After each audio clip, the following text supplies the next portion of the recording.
ammunition. We're going to end up in a few months, we'll have more ammunition than any country has ever had. We're going to have more missiles than any country has ever had. We're going to have all the speedy missiles. We'll have the speedy ones, the slow ones, the accurate ones, the ones that are slightly less accurate. We have everything. But we will have more ammunition than any country has ever had. It's very important to me. Okay. Go ahead, please, Red. Sir, when you say that you're close to making a trade deal, what gaps remain? And for President Marcos, sir, I was just wondering, do you not think that perhaps the Philippines hosting U.S.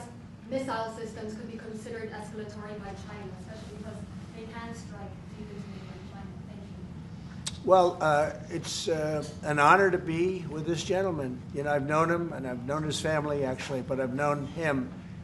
And I assume you're from the Philippines? Are you from the Philippines? Yes, sir. That's good.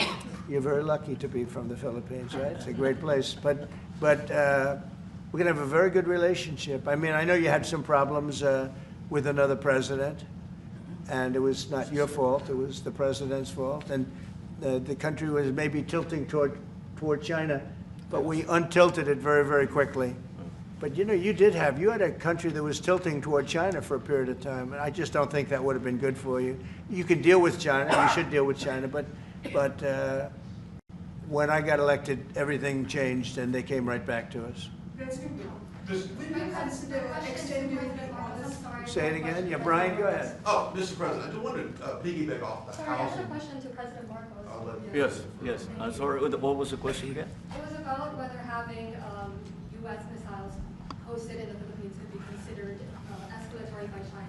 All of what we consider part of the modernization of the Philippine military is really as a response to the circumstances that surround the situation around the South China Sea, and now what we used to refer to as Asia-Pacific, which we have expanded now to the Indo-Pacific.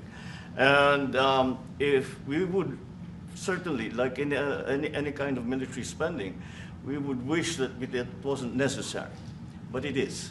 And so that is what we are doing. And as an adjunct to the question about the ammunition production, this is actually, the United States is assisting the Philippines in what we call our self-reliance defense program, which is to allow us to be self-reliant and to be able to stand our own 2 feet, whatever the circumstances that occur in the future. And the reason that we have encouraged more interaction with the United States is because it is necessary. And it is not just with the United States.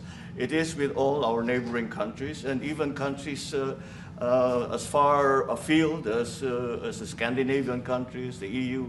And so this is an ongoing process. And again, I will stress the point that we do this because we feel it is necessary. And don't forget, just as tantamount to what you're asking, the Philippines were loaded up with ISIS and a lot of terrorists, and they were at very, very dangerous point. And during my administration, we went in and we wiped them out, working with the Philippines, but we wiped them out. But if we didn't go in, I don't know what would have happened. I don't know who would be your president right now. But we spent a lot of time and a lot of talent on going into the Philippines and wiping out terrorists. They had a tremendous problem during my administration. And we cleaned it up, we got them out, and now you really have a good, solid country again. I believe so, yes. How can you make more answers? Mr. President, I want to follow up on the housing question. Yeah. We've got no tax on tips, no tax on overtime, no tax on Social Security. How important is it we have no tax on home sales, capital gains, to unleash the housing market in this country? Well, we're thinking about that, but would also unleash it just by lowering the interest rates. If the Fed would lower the rates, we wouldn't even have to do that. But we are thinking about no tax on capital gains on houses. And I'm very impressed that you asked that question because nobody knew that. Well, how did you find that out? That's very. I wonder why there's somebody I'm very close to. There's a leaker. There's a leaker. I've also got a question. I find it a very interesting world that we know more about two people at a Coldplay concert just hours after that viral video than we know of Thomas Crooks 1 year after attempting to assassinate you. What is holding back the investigation on Thomas Crooks? Well, they've reported to me and they've told me things, and they really say they haven't found anything that was abnormal. I would say this, the Secret Service was very brave because they, you know, they were right there and they jumped on me. They made a mistake. They should have had somebody on that roof, and they should have had communication with the local police who also, I mean, they did a very good job, but they made some mistakes, and we have a whole different group of people now. I don't think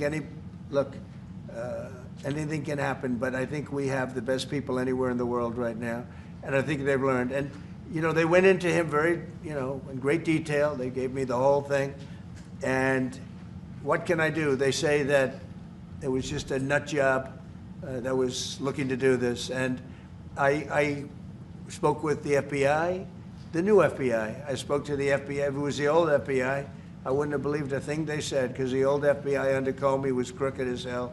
He was one of the most crooked. Everybody should read the Horowitz report. Unfortunately, Bill Barr didn't use it, but the Horowitz report, not appointed by me, it was a report on Comey and the FBI.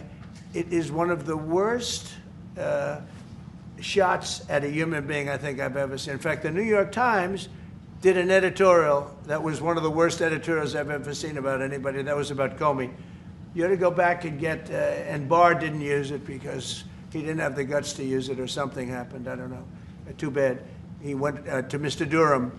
Instead of doing the Durham, all they had to use is the Horowitz report. And I always felt badly for Horowitz, frankly, because he's a Democrat, I guess. He was appointed by a Democrat. But that report has gotten lost, and it shouldn't be lost. You should all go back. It should be mandatory reading. Go back and read the Horowitz report on Comey and his cronies, and you'll see exactly. We're going to add that to all the stuff that we found. It just confirms it. But what we found is even more so. Now, we found absolute, this isn't like evidence, this is like proof, irrefutable proof that Obama was seditious, that Obama was trying to lead a coup. And it was with Hillary Clinton, with all these other people, but Obama headed it up. And, you know, I get a kick when I hear everyone talks about people I never even heard of. It was just, no, it was Obama. He headed it up. And it says so right in the papers. Got everything. Got everything. This is the biggest scandal in the history of our country. And it really goes on to even the auto pen, because it all relates to the same thing. It all started the same sick minds. You have an auto pen, which is a tremendous, well, we don't have a president. We have an auto pen that signs everything. I'll bet you sign everything. You don't have auto pens. No, everybody. Who doesn't sign? You're the president of a country. But it's all that whole thing leading right up to the end of it is the auto pen. And the auto pen was used by people, and Biden knew nothing about it. Biden knew nothing about it. They were signing documents that he knew nothing about. As an example, they released the Unselect Committee of Liability. The Unselect Committee spent 2 years